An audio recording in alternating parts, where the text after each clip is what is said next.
অবৈধভাবে মালয়েশিয়া যাবার পথে আন্দামান সাগরে ট্রলার ডুবির ঘটনায় নিখোঁজ ২৫০ জনের মধ্যে অন্তত ১০০ জনের বাড়ি কক্সবাজারের টেকনাফে, যার মধ্যে একটি গ্রামেই রয়েছে ৩০ জন। তাদের জন্য এখন ঘরে ঘরে স্বজনদের কান্না আহাজারি। বেঁচে ফেরা একজনের ভাষ্য, ট্রলার ডুবিতে মারা গেছে বেশিরভাগই। আরও জানাচ্ছেন আজিম নিহাদ। মানব পাচার কতটা ভয়ঙ্কর পরিণতি ডেকে আনতে পারে তার একটি বড় উদাহরণ আমার সাথে বসে থাকা মানুষগুলো। কারণ এই বাড়ি থেকে গত ১৪ থেকে ১৫ দিন আগে তারেক এবং জুনায়েদ বের হয়েছিলেন বাজারে যাওয়ার কথা বলে। এরপর থেকে আর ফিরে আসেননি। তার বাবা এবং মা, ভাই এবং তার স্ত্রীদের দেওয়া তথ্য অনুযায়ী সর্বশেষ গত কয়েকদিন আগে আন্দামান সাগরে একটি ট্রলার ডুবির ঘটনায় যে বেশ কিছু মানুষ মৃত্যুর কথা বলা হচ্ছে, সেখান থেকে কয়েকজন ফিরে এসেছেন। তাদের দেওয়া তথ্য অনুযায়ী সেই ট্রলারে তাদের ছেলে জুনায়েদও ছিলেন। জুনায়েদ বর্তমানে বেঁচে আছেন কিনা সেই তথ্য তাদের কাছে নেই। এখন এভাবে অপেক্ষা করেন সন্তানরা কখন ফিরে আসবে। সবচেয়ে বড় ট্র্যাজেডির কথা হলো, তাদের বড় ছেলে বর্তমানে আমার সাথে যিনি আছেন, তিনিও ৩ বছর আগে মানব পাচারের শিকার হয়েছিলেন। মিয়ানমারে দীর্ঘদিন কারাবন্দী থাকার পর গত ৬ মাস আগে ফেরত এসেছেন। এখান থেকে শিক্ষা না নিয়ে তার আরও ২ ভাই গত ১৪ দিন আগে মানব পাচারের উদ্দেশ্যে বেরিয়ে গেছেন। এরপর থেকে আর কোনো খবর নেই। আমরা খুব খুঁজতেছি, পাইনি। এরা মানুষ তো শুনতেছি, এরা দালাল নিয়ে এরা বুড়ো বুড়ে দিচ্ছে। যে আছে কি নাই জানো বাজে আরা নজানির আর খবর না পাই, আরা নজানি ফানি জাম মাঝে কার ফাঁদে পড়ে গেছে আমার বাড়িটা জানি না, কার ফাঁদে পড়ে গেছে। আর অনেক খোঁজ খবর নিতেছি, আজ পাই নাই। বেঁচে আছে কি বেঁচে নাই আমরা জানি না, কারণ আমরা সরকারের কাছে লাশ কিংবা জীবিত অবস্থা আমি আমার হাজবেন্ডকে ফেরত চাই। তারেক ও জুনায়েদের বাড়ি টেকনাফের হোয়াইকং ইউনিয়নের লাথিরকুলা এলাকায়।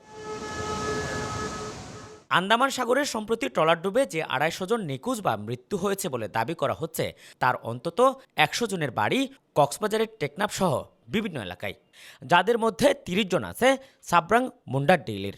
স্থানীয়রা জানান, গত ১৩ থেকে ১৪ দিন আগে হঠাৎ কিছু তরুণ যুবক নিখোঁজ হয়ে যায়। পরে জানতে পারেন মানব পাচার চক্রের ফাঁদে পড়ে সাগর পথে মালয়েশিয়া পাড়ি দিতে গিয়ে শিকার হয়েছেন ট্রলার ডুবির।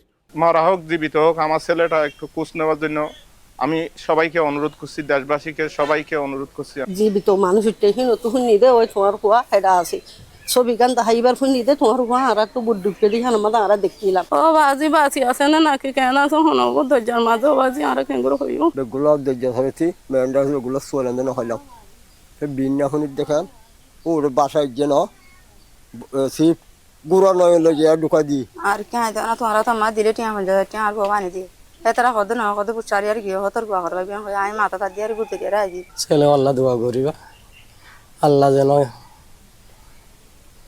তার হায়াত লম্বা করে আর ফেরাই দে। আজকে আমার ভাই হারিয়েছি, কালকে হয়তো আপনারা আপনাদের ভাই অথবা বাবাকে হারাবেন। আমার ভাইকে শুনছি শাকের মাঝি ডান্ডারে গিয়েছে। আর বিভিন্ন দালাল আছে, আমার ভাই যার সাথে যার নেতৃত্বে গেছে তার কথা বলছি আমি। দালাল মেইন কেরিমারার আসামি আব্দুল্লাহ মিন, তারপরে হরাজিবার আর ওই হেলাল এগুলার বললে হবে না, এদের চাইতে বড় বড় বোয়াল মাছ আছে এখানে। বোয়াল মাছ যদি আপনারা যদি গ্রেপ্তার না করেন, এখানে মানব পাচার কোনোদিন নির্মূল হবে না। এখনো আমরা এগুলি খার গেছে, এগুলি খোঁজ খবর নিচ্ছি। প্রায় ৩০ জনের মতো আমার ১ নম্বর ওয়ার্ড থেকে আসছে আর কি আন্দামান। আন্দামানের ঘটনায় কয়েকদিন আগে ৯ জনকে জীবিত অবস্থায় উদ্ধার করে টেকনাফ থানায় হস্তান্তর করে কোস্টগার্ড। পরদিন আদালত থেকে কয়েকজন জামিনে মুক্ত হয়। তাদের একজন ইমরান। তার দাবি, গত ৪ এপ্রিল সোনারপাড়া পয়েন্ট থেকে তারা ১৬ জন ছোট ট্রলারে রওনা দেন। এরপর গভীর সাগরে অপেক্ষমান বড় ট্রলারে তোলা হয় তাদের। সেখানে ছিল কয়েকশো মানুষ, ছিল ২০ জন নারীও। এরপর ৮ এপ্রিল আন্দামান সাগরে বৈরী আবহাওয়ায় ট্রলারটি উল্টে যায়। বাইরে হয়ে যাওয়ার পর কি বুট নাট দিয়ে গেছে, হাত হয়ে গেছে। হাত হয়ে যাওয়ার পর আমরা কি হয়ে গেছি, মানুষের অনেকগুলা মরে গেছে। আমরা কতগুলা গেলেম নিছে তেলর, আর কি টাঙ্কি নিছে, আর কি তত্তা নিছে, এরকমেরই। আমি একটা তত্তা নিছি, তত্তায় তার ভিতরে কয়েকটা ফুলা ঢুকাই দিছি। এগুলা নিয়ে আমি সুস্থ ছিলাম এমনিতে ২-১ দিন।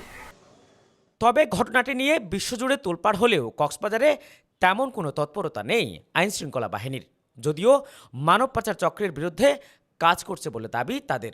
আমাদের প্রত্যেকটা থানা এই বিষয়ে কাজ করছে এবং তারা সচেষ্ট আছে এবং আইনগতভাবে যে প্রক্রিয়া গ্রহণ করা দরকার এই মানব পাচার রোধে, সেটা আমরা গ্রহণের সবসময় দৃঢ় করব।